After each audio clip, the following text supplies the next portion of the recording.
Hello, everyone, and welcome to today's webinar, Library Seating, How It Impacts Your Library's Success and Your Users' Health, brought to you by Library Journal, Agati Furniture, and Galen Cranz Consulting. My name is Rebecca Joswick, and I will be your moderator, but before we begin, I just have a few housekeeping items to go over with you. Your screen is completely customizable. You can resize any of the windows and move them around, so feel free to size things and place things that make sense for your screen. If you accidentally close any of your windows, you can bring them back up by clicking the appropriate widget down at the bottom of your screen. If you have questions for our presenters during the webcast, and I sure hope you do, you can submit those through the Q&A window anytime. We will be saving a little bit of room at the end of the session to address those.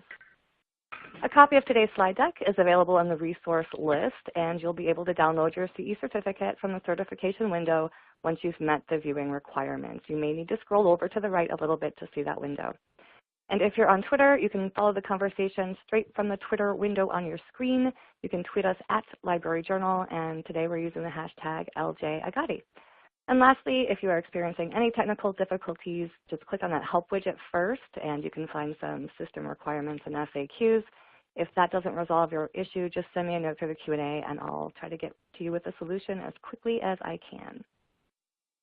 And I'm so pleased to introduce our speakers today. We have Galen Cranz, Professor of the Graduate School in Architecture at the University of California at Berkeley, and Joe Agati Jr., Director of Design at Agati Furniture. And today, they're going to share with you the history and development of seating and chairs, as well as some modern day solutions. And with that, I'll go ahead and pass it over to Galen. I think we're passing it over to Joe. Oh, Galen, we're going to have you go first here. Oh, sorry. Okay, so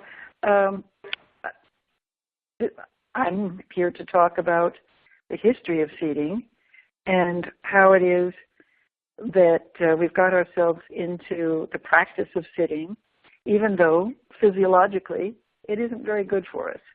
And that then leads us to larger questions about what alternatives we might have and how libraries in particular, which have been focused on sitting still and reading books, how they can change our ways of connecting to literature of all sorts. So we're starting here with an image that shows what happens when you sit in a chair. I read an article many years ago that explained that when you lean back on the chair back, there are twin forces that take you both down and forward. So your pelvis slips further forward, as we see in the second image, and even further forward, as we see in the third. And finally, we're so slumped we think, oh, I better sit up. But this article went on to say that you can't sit upright without support, and so you sit back in the chair and the process starts all over again. So their argument was that seating is inherently unstable. And so I thought there's no point thinking about chairs from any kind of a scientific point of view. Do I have control, Joe? Yes, I do. Thank you. So then I ended up becoming a teacher of the Alexander technique in the middle of my architecture life. And I began to see that there was a cultural assumption built into that argument about how we're inherently unstable and just move through this cycle of sitting up and slumping and sitting up and sliding forward and slumping. Because I started thinking about other cultures, drawing on my sociology background. Yeah, okay, in Asia people sit without chair backs. The Buddha here is in stone, so he doesn't feel any pain.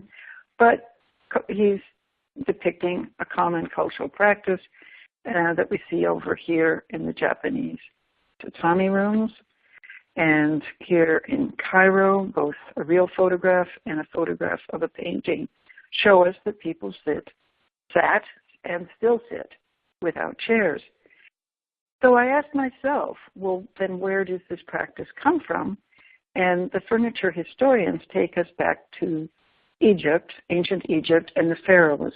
They were the first depicted sitting up on an elevated four-legged thing with a little bit of a back. also at the same time, we're talking that this about 2,500 years BC, the Assyrian kings were seated on thrones. But I thought, these are complex societies. What happened before them? And so I went to talk to archaeologists and ended up learning about a relatively recent find in the former Yugoslavia of these little kiln-fired figures of women found only in women's graves. But the significant thing for us is that they're from 7,500 BC. So they're another 500 years older than we think. So then this is Neolithic. These are Neolithic objects. And I asked, well, what about Paleolithic, before the last Stone Age, or 40,000 years ago? And they tell me, the archaeologists say, well, most of our knowledge of that period comes from cave paintings. And those paintings usually show animals, very seldom a human, even less often a tool, but never a chair. So we may never know exactly where chairs came from, but I think we can say, looking at these examples of the kings and the pharaohs and these women, that there's some connection with status, or at least role differentiation, and probably status. And I think that has come down to us still today and has kept us from thinking really rationally about what chairs do to us physiologically. To continue our little overview of history, our short overview, here's the Greeks offered us the klysmos chair, and the Romans kept the throne and the klysmos, but introduced a new piece of furniture for conducting social life, these platforms on which everybody did everything, including eat. This is called a triclinium, a three-sided arrangement where the diners lie on big pillows, 9 on altogether, 3, 3, and 3. They're served at that opening in the front. And so they have intimate face contact. And this was, in fact, the standard way that Romans conducted banquets.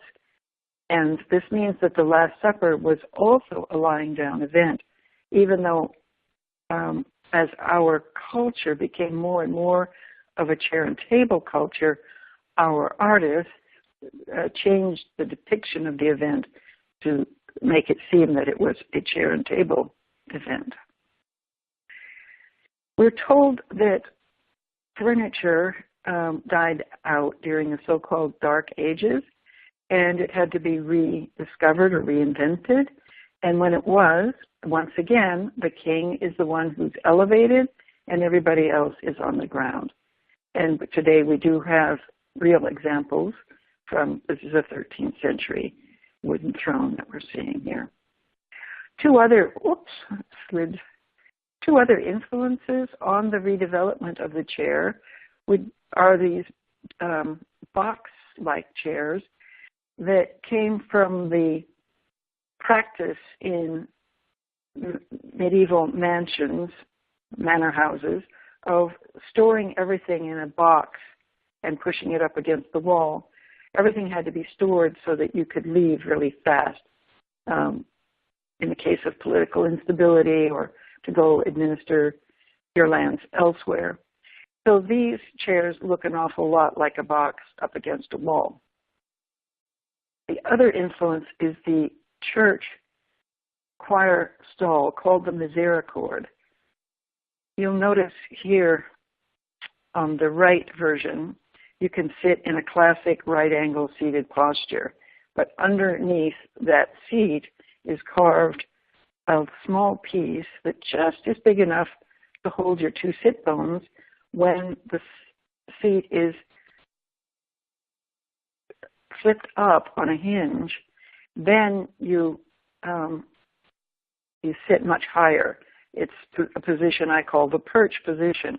The reason for this is that the misericord is a form of music, and I read that these performances lasted as long as 5 and 6 hours, and it's very tiring to stand for that period of time. But those of you who sing know that it's also very difficult to sing when seated. But it turns out that when you perch halfway between standing and sitting, you free the torso for singing, but you also rest the legs. And I think this is an important thing for us to remember as we go forward.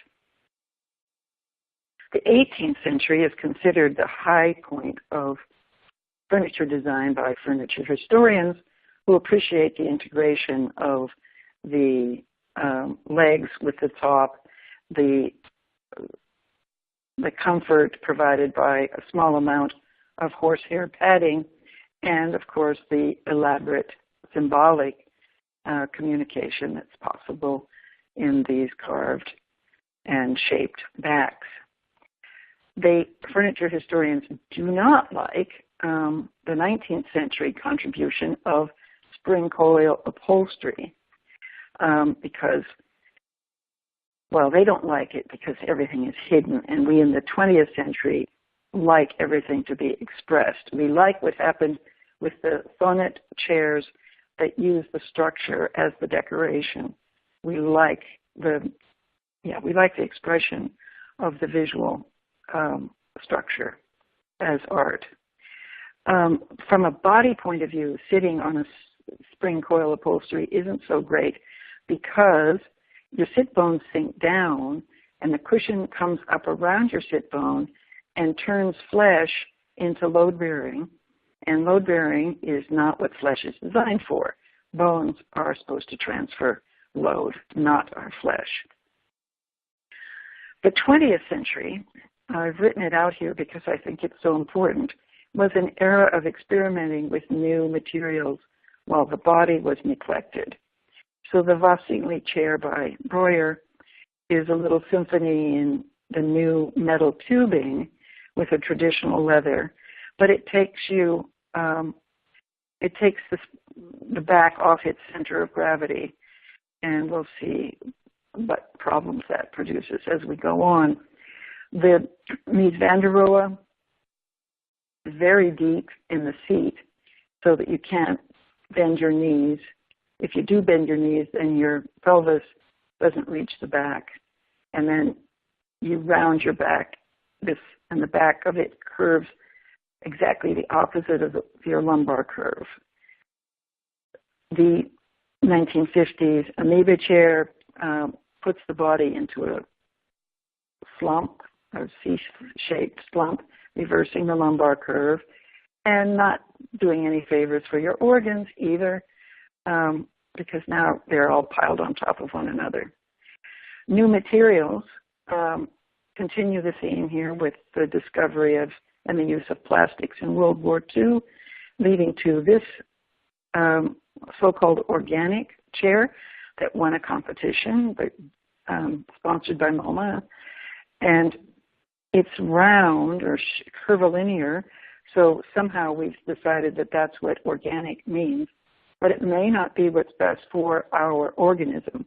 In fact, I believe that rounding the pelvis or rounding the rib cage, it compresses us rather than giving us, in contrast, I would like to see planar surfaces that allow the rib cage to open and allow the pelvis to open. I think that's better for our organism. Curvilinear to the max here, and all these chairs are in the Museum of Modern Art, including the fourth one here. The fifth one is a tour de force of what you can do with one piece of wood, both the seat and the back. It's the Swedish contribution to modernism, or the Scandinavian contribution. And then we have inflatables in the end of the 20th century. And finally, we have materials that allow us the sort of potato chip shape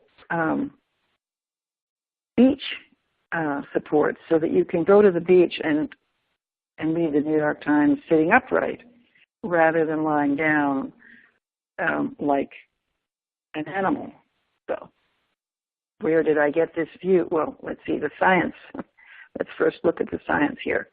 But why do I think the 90-degree position isn't good is because the musculature in the back of the thighs that attaches to the pelvis pulls the pelvis, rotates it backward, and that eliminates the lumbar curve.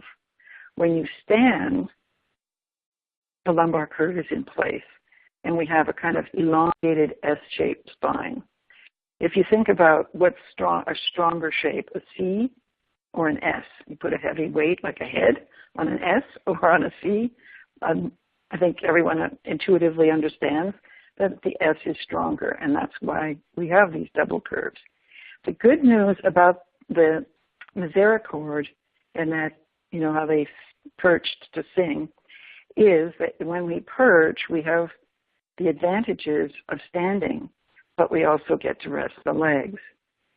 We keep the elongated S shape for our spine. In outer space, when there's no gravitational force on us, this is what happens to the body. It assumes that balanced position between the musculature of the front and back balance out to the perch position. They really do float around in outer space like that. An American surgeon wanted to study the cause of slipped discs. So he looked at postures and what happens to the discs, to the vertebrae that then come together at one edge, and push the discs out backwards. Lying on your side at the top here is the most neutral. Notice where sitting is. It's third from the last. The only thing worse than sitting for your lumbar is sitting with your legs up, your feet up, or bending over, really slumping over. Notice that sitting cross-legged and squatting are superior. So that is part of why I'm so worried about sitting. Look what happens here when designers say, okay, we know that's that forward slide that I showed at the very beginning. And in order to stop that, often you'll find the designer has canted the seat so that it's a little higher in the front than the back. They hope to stop that forward slide. But they don't really, so this man has to cross his legs to create more stability here. But most importantly, they notice if they're going to cant the seat up, they're going to be less than 90 degrees. So they open the back to make it greater than 90 degrees. But let's see what happens if the spine accepts the trajectory of the back.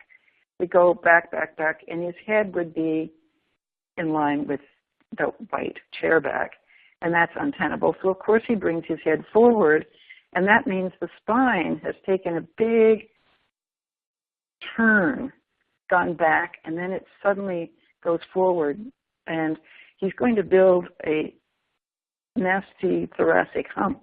And people will say that that's due to age when it is really just due to the cultural practice of sitting in chairs. And here in our tools, we think we're providing people with comfort, but this rounded bucket seat does not allow these people, these mowers, to sit with their ears over their shoulder joint, over their hip. No, they've got a big C-shaped spine. We persist in this cultural ideal of sitting at 90 degrees, even though the reality right below this poster is so different. And there's an issue with focal length as well. We're making our kids really suffer. Their focal length is shorter than ours, of 12 inches as opposed to the 24 for adults.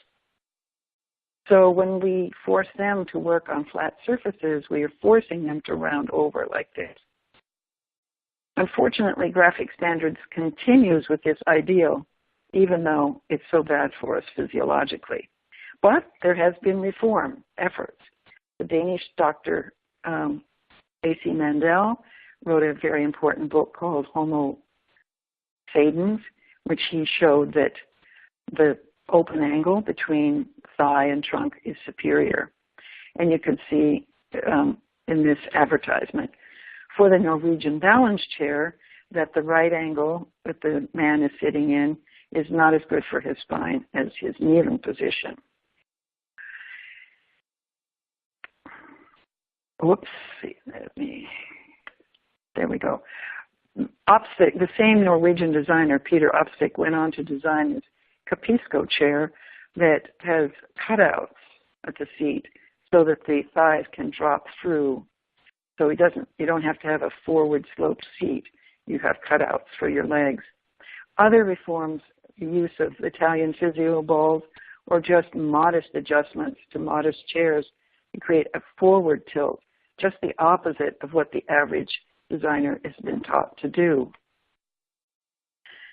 Sleeves have been told as physical therapists never to round over the client in order to give a massage, and so they use this position of mechanical advantage, which is the perch. But in order to have that work in our domestic lives, we need to specify pedestal sinks and not use the storage space here so that the knees can go forward in the perch position.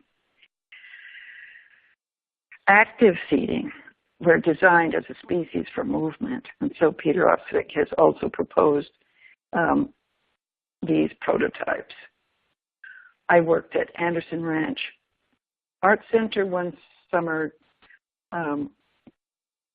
in a workshop called High Style Body Conscious Design, and this was best of show because it allowed two ways to perch. In the public arena, I don't see why we cannot introduce the idea of mama bear, papa bear, and baby bear sizes. Even in Sweden, in a bar, I saw two different heights with two different height stools. And then there's the other end of the spine, using the feet and adjusting that would be another way that we can give people response to, size difference. This student built this crazy thing here, and it doesn't work for him. It's too low. His knees are way higher than his hips, so he's got a very rounded lower back.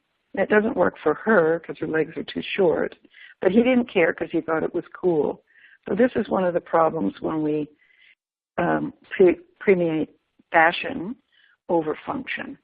Here, these are prototype dining chairs that I think would also work in libraries that allow you to have a lot of space for the roundedness of the butt. If you want support, it's just at the transition between the lumbar and the thoracic spine. It's shallow here because really only the sit bones need to be supported. And it has a small forward tilt to help us approach the perch position.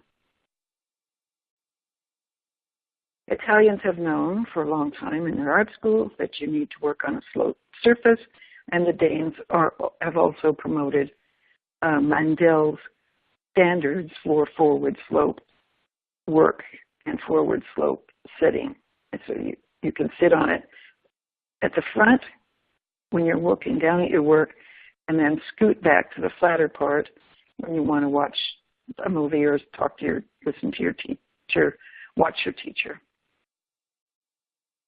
The other end of the spine, the head-neck relationship, again, continues to be an issue for us. And I would say there's room for design improvement, just to leave it at that for a minute. Lying down is actually a good way to rest the spine rather than just going to have coffee, but there are all sorts of cultural issues, gender issues in particular.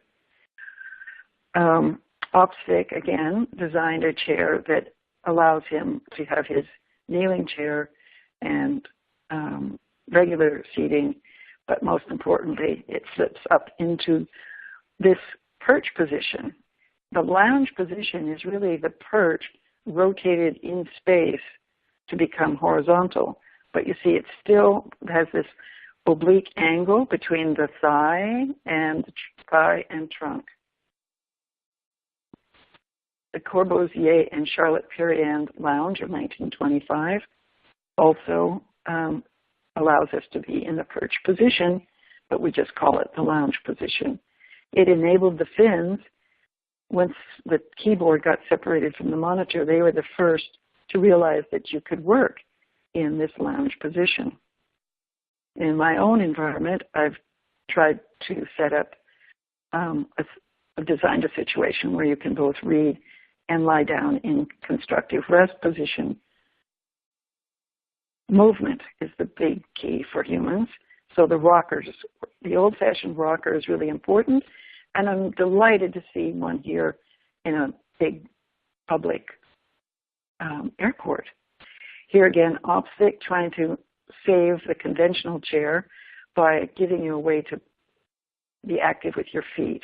There's these little crossbars here so that you can push and move on these facets. Once again, it's movement is the goal there. Now, here's a man who has really taken movement seriously.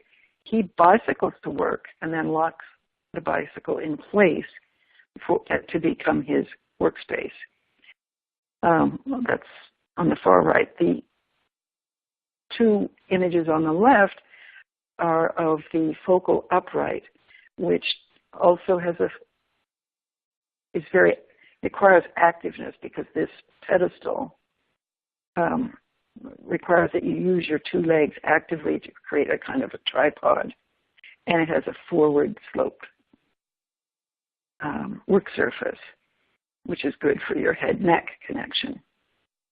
Harvard has these carpeted stairs, which are a nice alternative to chairs.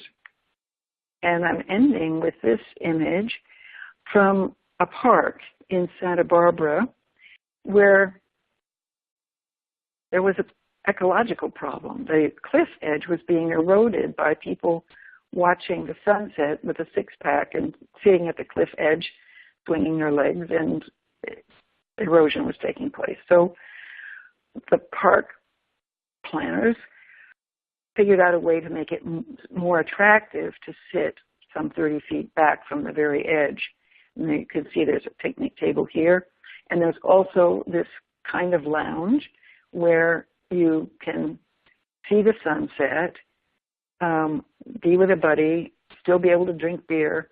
The only improvement I would make here is to have a bend under the knees. That's important because when the legs are straight, there's still a lot of stress on the lower back. But I like this idea that taking care of making it nicer for our bodies also saves the earth. I like to think that ecological consciousness and body consciousness support one another. Okay, take it away. Well, thanks, Galen. Galen just kind of walked us through the history of the chair, gave us some interesting insights and ways to think about our seating position. And so what I want to kind of take us through now is talk about how we kind of bring that into our everyday lives and think about how do we create as many kind of opportunities to create positive body positions and really try to avoid as many negative body positions. Because it's challenging right now. We've already made significant investments in furniture, and so how do we want to take advantage of what we have? And then as we move forward, try to give you guys as much information to think about. So if I'm working on a new space, what should I be keeping in mind, especially from a body conscious design point of view? So like Galen walked us through some history to start, I'm going to go through just a little bit of history as well, just to kind of illustrate some of the points we're going to talk about here. So if we look at kind of work style, post-industrial revolution, 1930s, 1950s, even up into 70s, 80s, early 90s, we still have this factory-style mentality of work. We work in cells, information gets handed off to the next, to the next, to the next. It's very much kind of similar to how, a product would run through a factory. And a lot of this is probably technology-driven. I couldn't say that all for 100%, but there's definitely a technology component to that. Kind of like where Galen showed the image of the fins detaching the keyboard from the computer. Now that we have this kind of change in technology, allowed us to create a change in behavior. So we get to 2000s, early 2000s, we're starting to see this change in workspace. People are going to benching systems, which wasn't a big drive from, cubicles to benching, and that was probably driven more by economics. But what we're seeing now is this interjection of very cheap, mobile ways to work. And so because of this, it's now lending us into these environments where, we can kind of work anywhere, and especially now that 5G is going to be coming out, it's really going to kind of maybe exacerbate a potential problem that saying we can work hypothetically anywhere we want. We really now ask ourselves, well, what are the best ways to work? And before, we were always kind of, even if we wanted to look at, maybe better ways to work, we may have been, prohibited by maybe technology constraints, real estate constraints, things like that. Well, now we're able to access so many more. We have freedom in more ways to work than we have in the past, so now we should really ask ourselves, as we move forward, what are the best ways we can do this? So in that, we're going to kind of talk about, how to observe and how to investigate a space. So when we start off trying to really understand what's going on, and then how do we bucket stuff into activity patterns? And it's going to be very specific and say activity and not work. Just because it's, when we start saying work, then we start kind of, leading ourselves down a particular path. So we really want to kind of look at it more as an activity that's going on in the space. And then looking at the furniture and furniture types that pair with those activity patterns. So starting off from this kind of investigative part, and I usually encourage people, and it's probably part of my background being a product designer, is that I'm always kind of inquisitive and curious of what's driving, behaviors in the space, what's driving people to do the things that they do. So we really want to look at it from how do we want to best balance the space. So looking at it from this observation and investigative kind of perspective. And I've talked about this in some of our past webinars before. So from an observation perspective, so usually when, sometimes if I'm working with a client, it could be out in the field, and even over the phone, maybe it's still more kind of verbal and inquisitiveness, but kind of trying to gauge what their observations are, is trying to understand what activities are taking place in the environment that we're looking at, and then on top of which, where are they taking place? So, it's the type of activity is important, but the location, can have an impact too. We'll kind of talk about that when we get to the investigative part here. So, we're going to take this kind of, surveil approach. We're going to, observe what's going on, behaviors, people see how people are interacting, maybe using current product, where things are happening. And I try to encourage people to ask why as many times as possible until we really think we're understanding what's going on. And I've given this example from before, working with a client, and they say, well, I want to replace all the big tables. Okay, so why do you want to replace the big tables? Well, the kids like the big tables. Okay, well, that's great. So why do they like the big tables? Well, they do. They just, that's what we have, and so they like the big tables. I said, well, do we have other furniture in the space? And he said, yeah, well, we've got the high tables over here by the windows, and those tend to fill up first. And then they come to the big tables. And it's like, okay, well, that's interesting. So first off, we started the conversation saying the kids like the big tables. And now we've asked why a couple of times, we're starting to understand, well, there's tables in another area that are actually filling up before the big tables. And so why is that happening? And it could be, it could be a number of reasons. In this instance, these tables happen to be closer to the window. That could be a factor. It could have been a factor of maybe they had better access to power. Maybe kids like to sit higher up. We don't really know until we start this investigative process. A lot of people ask, should we be doing surveys? And I'm not a huge proponent of surveys to start a process, but I do like surveys as we get to the investigation portion of it. Because what we'll find out is that if we start off with a survey, people are not very self-aware of their behaviors. So when we go through this why process, we can start to understand and say, I've observed people doing one thing. They say they do another. Why is there this disconnect? And let's kind of dig further. So from there, we want to, what are they doing and what do we want them to do?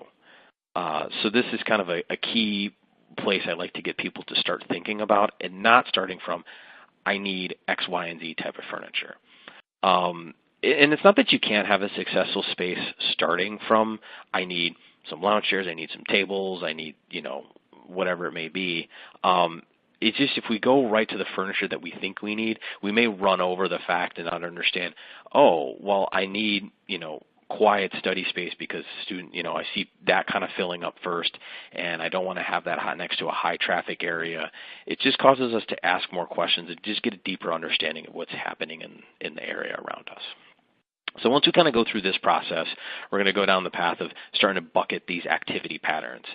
And I just want to kind of stress here, like, these are the names that we kind of come up with, just from years of observing people, interacting in different spaces.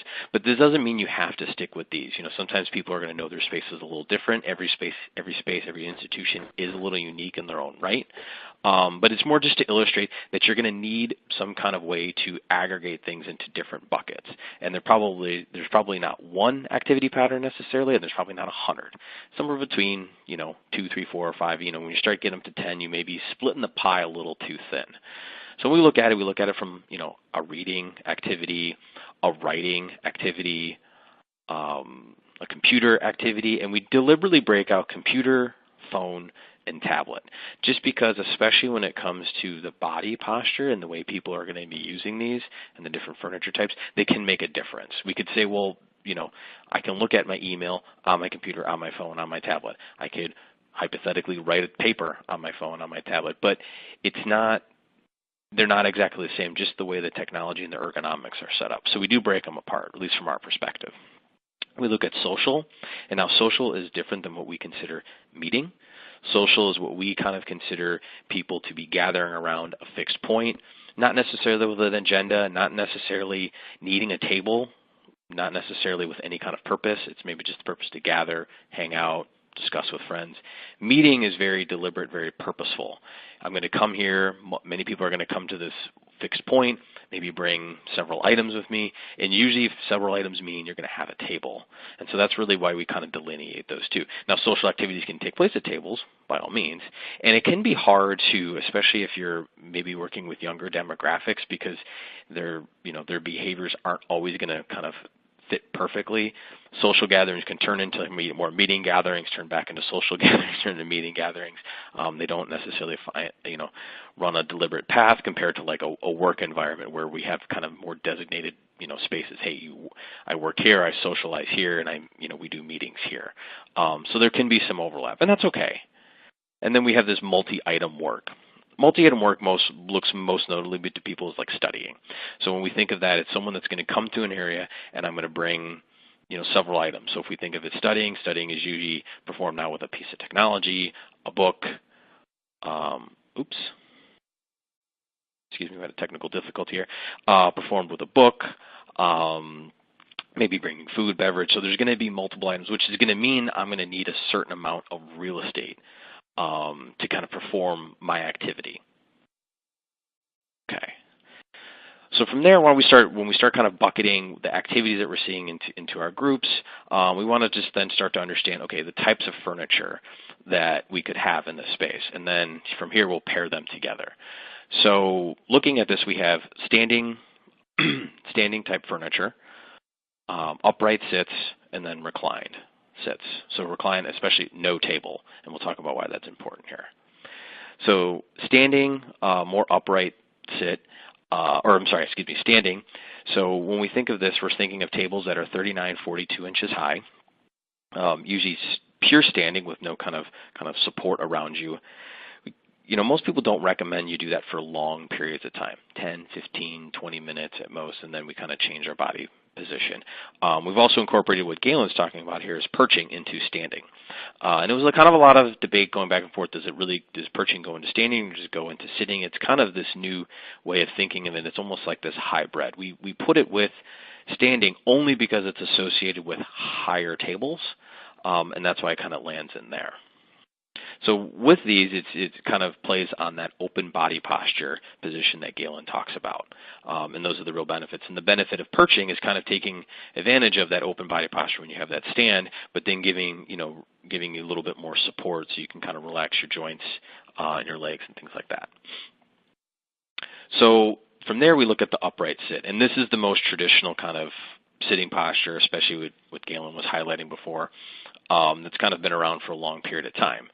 Again, kind of a little more closed body posture than we maybe necessarily like, but this is probably a lot of the seating that we have in the space. So when paired with a table, it's probably its most functional pairing. So from here, you're looking at something that's more 18 inches in height, 29 to 30 inches high with a work surface.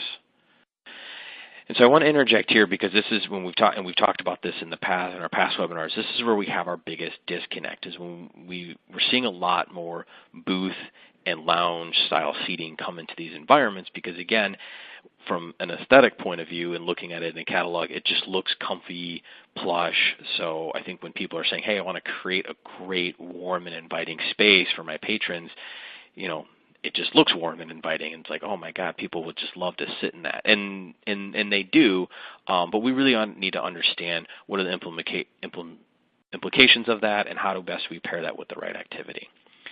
So looking at the kind of traditional upright sit compared to a lounge chair, so the booth sit kind of should be, when it's properly paired, more to the side chair sit. You're going to be in a more upright posture. If you look at that compared to the lounge chair, where it's going to be more kind of reclined, lower sit, you're especially here, you're getting your knees above your pelvis, kind of what we don't want to have happen like Galen talked about. And you're going to see this kind of opening, you're moving away from the back, and because you're now starting to sink your hips below your knees, you're going to start to slouch. There's, causing pain, neck, shoulders, back, so on and so forth. So really trying to look at those body postures where we can get in the lounge position, not that they're, lounging is bad necessarily, but try to kind of create as much open body posture as possible. So, one of the challenges that we see with lounge chairs compared to side chairs is that it's hard to really, like when you're looking at a spec sheet, to nail down what's going to be a good sit, because it's kind of the Wild West out there when it comes to lounge seating. They come in a lot of different seat heights, depths, widths, lengths. It's very challenging versus side chairs. I don't know if they've just been around a lot longer and everybody's kind of conformed to a more uniform standard, or maybe that they've always been paired with a table, which has forced that uniform standard. I can't say for certain, but what I do notice is that lounge chairs seem to be all across the map when they come to kind of like the ergonomic seating position. So like Galen highlighted earlier, one challenge is the depth of the lounge chair, and then when we increase that depth, it's kind of out of proportion for our body. We're either going to have to scoot our hip forward and lean our back, or we're going to have to scoot our hips back, causing our legs to dangle, or scoot forward in the chair, causing the back to kind of slouch. And then this is all driven from, again, having that seat be a little too deep. And so here what's challenging is that, vendors, even like ourselves, we're not going to give specific dimensions on, this is, an X, Y, and Z recline and an X, Y, and Z, decline on the seat. Some people will give, information based upon the seat height. And so that's kind of a good place to start. If you can kind of start looking at your seat height, start saying, hey, can I get closer to 18 inches? But really what the best way to do with lounge chairs is really you got to do the button back test. You guys got to sit in it and try it out and really ask yourself, well, what activity pattern is going to be taking place? And is this the appropriate seating for it? So with that being said, we're going to kind of go into and then look at the activity patterns we identified here, and then how do they really pair up with the furniture.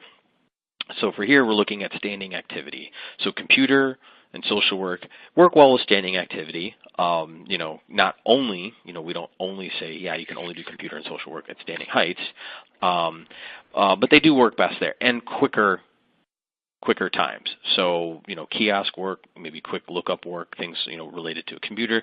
Social work, quick gatherings. In our office, we have 10, 15 kind of work in progress meetings. Those are great to be done standing. Usually they're high energy, so we're kind of up, we're moving around, get away from the desk, break that trend of the day of sitting in the chair. What's interesting though, if you kind of, again, we put standing, with perching, when you bring perching into it, now you've kind of created an opportunity to take advantage of all of the, a bunch more activity patterns. So things that require or can be aided by, having a work surface like writing, meeting, meetings don't always have to have a surface around them, but most of the time meetings are going to have some kind of, people are bringing things to them, whether it's a note, just as simple as a notebook, a piece of technology, whatever it may be. It's hard to have a meeting and then walk away. Every good meeting should end with next actionable steps, who's responsible, and the best way to do that is to have that written down. So it kind of always leads that I'm going to bring something there, and I'm probably going to have to write or do something at that meeting. And then, like we said, writing, usually best done with a work surface, and multi-item. It's really hard to have multiple items at a lounge because you're just going to run out of space. If I'm bringing multiple items, I'm probably going to need somewhere like 36 inches-ish wide of work surface just to kind of camp out and make my space. And so for them from there, you get a lot of crossover in more of the traditional kind of side chair. Even if it's up high, we see a larger trend of people like to sit at the counter and bar height tables. In our earlier webinars, we talk about this in, the matter of like people being able to prospect over the space. But again, this computer, social, tablet, meeting, writing, multiple item work best at tables. And then going back to the lounge chairs, we see kind of our most productive for people are more of the leisurely activities, reading, phone work, tablet work, and then socializing, things that maybe don't necessarily require having that work surface in front of you. So with that being said, kind of going through, kind of our portion here, I just want to recap kind of what we talked about today. So Galen walked us through the history, giving us a kind of background on the chair, how we've kind of come to where we are either through cultural or technology, gave us, ideas on body posture, how we want to kind of, the perfect world is we can have everything be in that neutral body posture position, and helps us rethink about how we really want to sit and maybe the health benefits of this kind of perching position. And then today we talked about how to kind of observe and break down a space, looking at how we bucket things into different activity patterns. Remember, not work patterns. We want to be specific about that because work may lead us down a different path. It's more about the activity that's taking place in the space. And then from there, looking at the furniture types and then how they pair with the activity patterns. That's it. Thanks so much, Tim and Galen. This has been fascinating. I do have a few questions from the audience, but attendees, it's not too late. If you have a question for Tim and Galen, go ahead and send that through the Q&A window, and we do have a few minutes to address those. Let me start with this. A couple people kind of asked about this. Galen, I'm going to ask you first because they came through while you were speaking, but Joe, you might have something to add as well. How does the weight of the individual factor into design? I know, Galen, you discussed, height, but is weight a factor in design?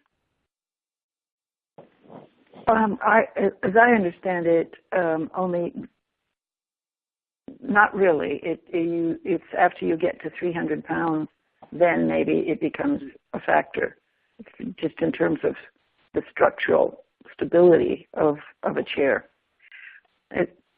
Tim, do you have, or Joe, do you have any? Yeah, I think from a posture standpoint, when we're designing a new product, or especially thinking of a chair, from a posture standpoint, we're not making adjustments based upon weight. It's usually weight is more related to a structural element, kind of like Galen said. So, most people that are familiar with us, they know that we kind of design for institutional public spaces. So we're usually considering that in all of our product, that it has to kind of withstand the public out there, and the public comes with a variety of kind of body types and weights and things like that. But yeah, no, we're not really considering it weight as part of the posture, only part of the structure. And that makes sense. Here's another one from Valerie at Hapnot Collegiate. Any advice for getting teenagers more into the perch posture? It's a big change for them and quite different from what they're used to. Well, maybe because it's different. Sometimes teenagers like something to be different in order to be cool, and sometimes they don't like something different because they want to conform. So it depends on, your teenagers. I suppose if you're dealing with a group, like in a classroom, you can try the science explanation. I know that in Denmark, where those perching chairs were first introduced, the teachers didn't really bother to tell the students why they had unusual chairs. I gave a lecture there years later in the architecture department, and many of them said, "Oh, that's why we had those chairs." So I do think educating and explaining is always a good tactic, because I think teenagers should be respected by giving them the reasons for things.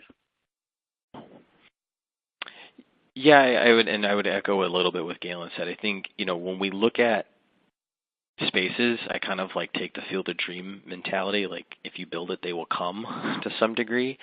I think teenage spaces are tricky because, again, it can be starting off from a little bit of aesthetic versus function, where I think when we think of a teen space, we're like, oh, it's got to be fun, funky, cool. Like, I got to have all these different like gamer type chairs, and it's not that those don't have a place in the area, but if there's really one TV and one game console, and really only a couple people can play gaming at one time, you only need a couple gaming chairs. You don't need gaming chairs everywhere. And then if you have them everywhere, you're now kind of giving free license to people to say, hey, you can use this for whatever you want. And they may do that. I think what's the hardest part in design is trying to build upon the design semantics and try to, not make but lead, the best positive behaviors as possible. So that's why I kind of say if you kind of start balancing out the space and taking note of those activities of saying, yeah, gaming's going on, but it's a pretty small percentage, and I see a lot of people studying in these gaming chairs. Again, do we have to ask ourselves, just because they're doing it, is that the best way? Is that the thing that we really want to offer for them? Because I could argue that if you really put kind of, if we're looking at, hey, want funky chairs, you can still have, quote unquote, traditional tables and seating, from an aesthetic lens, make them look funky and engaging to a teenager, but really going to give them that conducive environment to work in. I did see I studied an environment that was designed for teens in an Oakland library, and there it was actually offering teens a carpeted disc, 18, probably close to 18 inches off the ground, and it was designed for them to be able to lie down on and to sit in any kind of position and to lie around like puppy dogs on top of one another. And they did do that. Given that freedom, they did it. Now, sometimes they didn't know what to do with it, and we noticed, I recommended that they just put up some photographs of using it in different ways, and that seemed to help a lot. That kind of just suggestive information. So I would advise that. Show cool teens using the environment, have photographs of people using the environment in the way that you think is ideal. That's a great idea, and you never know too what other ways teenagers might come up with to use it that maybe adults hadn't thought of. Exactly. Yep, they will. Once they're given the cue that freedom and experimentation are allowed, or, that something other than right angle sitting is allowed, then that releases them. I have another question from Kelly, and I hope I'm saying this correctly, from Weyowega Public Library. Kelly says, great information. What type of office chair would you recommend for a person who's seated for most of the day, but also must get up and wait on people several times a day? I really like the kneeling chair, but I could see myself falling out of it to get up to wait on someone at the library. So perhaps for the clumsily inclined, Joe, I'll let you take this one first. Oh, okay, yeah. Galen could probably weigh in on this too. I think if you're kind of getting up and out all day, I think what Galen's proposing here is chair with a kind of a higher perch is going to help you. You can get task chairs that are at the more traditional seat height. But the nice thing of a task chair, if you work with your different suppliers, they have cylinders that will go to different heights, so it can put you in a more perched upright position, especially if you're having to get up and out kind of a lot throughout the day.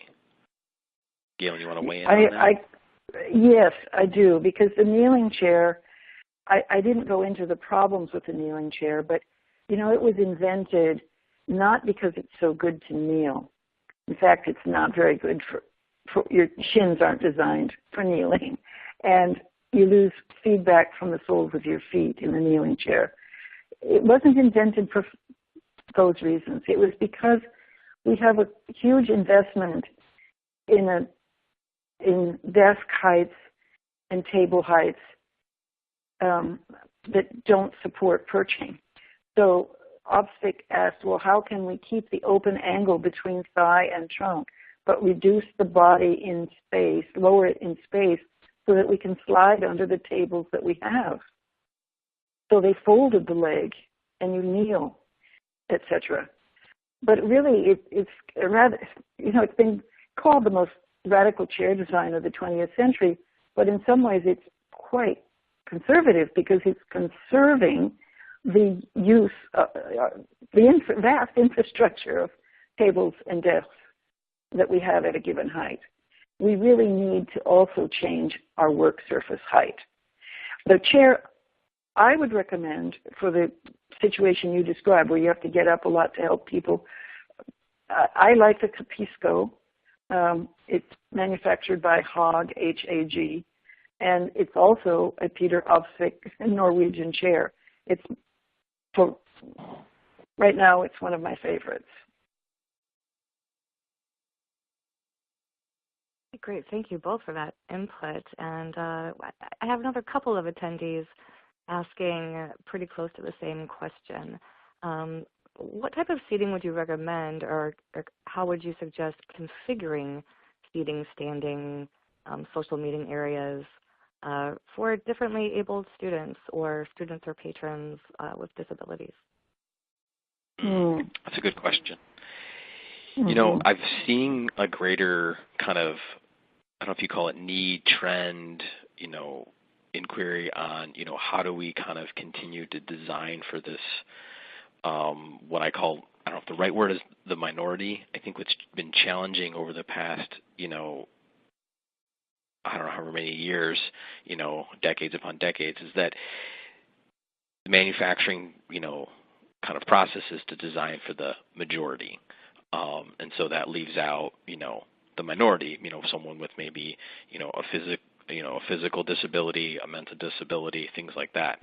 It's not till a more recent culture when you have the passing of the American with Disabilities Act that we're kind of taking more notice, and especially now, I think it's probably driven more by social media awareness that, hey, there are people out there that have more differences and that we need to be kind of accommodating of them. So with that being said, it's challenging because when you start getting away from the majority, you start to get down to that micro level. So I don't have an exact answer to say, but to go back to kind of the process in which I highlighted earlier is that because there's so many, when we start talking about, getting away from the minority, we need to start looking at the majority, and we need to start looking at the minority. We need to start to understand what that minority is and break that down and go through almost the same exercise of these activity patterns, like what activities do we want to have taking place, putting it through the lens of like, hey, I need to help somebody, maybe with a physical, maybe it's to the point of like, hey, they're confined to a chair, or maybe they have partial mobility in legs and arms or something like that, or if it's, an overload to sensory or it starts to become a wide range. So it's really kind of going through that exercise and then saying, okay, now this is the type of furniture recommendations. And I'm glad somebody brought this up because this is something that I've been trying to figure out how to kind of communicate back to people, and almost going through the same exercise that we just showed through talking about body posture as it relates to furniture, but then going through the same exercise of how we kind of deal with the minority. Because for me to say like, oh, you should use tables, chairs in this percentage is difficult without understanding, because if it's like, oh, well, I'm dealing with a high level of people that have an overload to sensory, well, then we're going to want to create more environment where they feel kind of more comfortable, enclosed, hugged, things like that. If I'm dealing with a higher percentage of, more people I have people that have limited mobility, well, then maybe we want to, look at tables and adjustments and things like that. So it's a little hard to say exactly without kind of going through that first process first. Yeah, I'd like Hopefully to support that idea. Person's question. I'd like to support that idea that the research phase is important here to find out what are the types of disability that are most likely in the population you serve, and then figuring out how to configure on a situational, local basis after you have that information about your population. Mm-hmm. And I know we're just about over the top of the hour. I just have a couple more questions, so thank you everyone for sticking around. Rebecca, I would like to say I just wanted to say something about majority and minority here, because we talk about an 18-inch high seat, but that actually only serves a minority of our population, usually men over like 5'9". Most of us, 5'6" and under, which includes a lot of women and all kids, need something closer to 16 inches, or at least 17. But we insist on this cultural standard of 18, which really doesn't serve the majority. So, if we're serious about this majority-minority thing, we'll take a second look at all these standards, which I think are more based on a adult male body. Interesting. Okay, I'm done. Thank you for another question. Let's see. Rebecca from Upstate Medical University. What type of seating would you recommend for students, university college students, who camp out to do multi-item work for long periods of time, like 6 or more hours? That's a good question. And I'm sorry, this was undergraduate students? Or was it not specific? Medical university, so I'm going to guess. Oh, okay, yeah. Yeah, I think, it's not a great sexy answer, but I think what's been most helpful to students is, giving them the ability to sprawl. I think, again, looking at how often they're working in groups versus working at individual. But usually kind of anybody post-grad, medical, law, graduate usually needs more real estate. So I think there's nothing wrong, especially in those environments, with, the kind of traditional table and chair mentality, whether, Galen, I won't put words in Galen's mouth, but I think, the perch position with a large table would work well in that area. If you have opportunities to give them abilities to designate space, either through divider panels that are mobile or divider panels that are attached to the furniture. I don't want this too heavy-handed as Agati promotional product webinar, but yeah, we have product on our website that would kind of fit into those categories, but other people do as well. So if I think in that realm, you can kind of go with either way. I think it depends on, it's going to vary a little bit upon the room. So if you're having a large room and you notice people are gathering in groups 4 to 6, let's say, something like that, if you can kind of pinpoint a designated number, being able to segment spaces through some divider panels is really kind of helpful for them. If you notice it's kind of like a hodgepodge, sometimes it's 1, 2, 3, going a little bit more open is maybe a better way to go. Very specifically, I would, besides offering the perch position, I would have benches wide enough to be able to lie down on. And you can sit on them. Many people can sit on a bench, or at least more than one. And yet a bench, especially with a little bit of padding, gives you a way to, if not sprawl completely, at least to stretch your spine and rest your spine and give it a different position than the upright one. All right, and we'll wrap up here in a minute, but real quick, Galen, Kathy from Haywood County Public Library asked if you could repeat the name of that hog chair you recommended. Capisco, which is the Italian word for I understand. C-A-P-I-S-C-O, Capisco, by hog. Oh, that's a brilliant name. Yeah. And Joe, a quick last one for you. How long should chairs last in a library that has 700 to 800 college students visiting the library each day? That's a lot. Each day? That is a lot. Wow. That is a lot. Again, not to sound like a politician here, it's going to vary a little bit.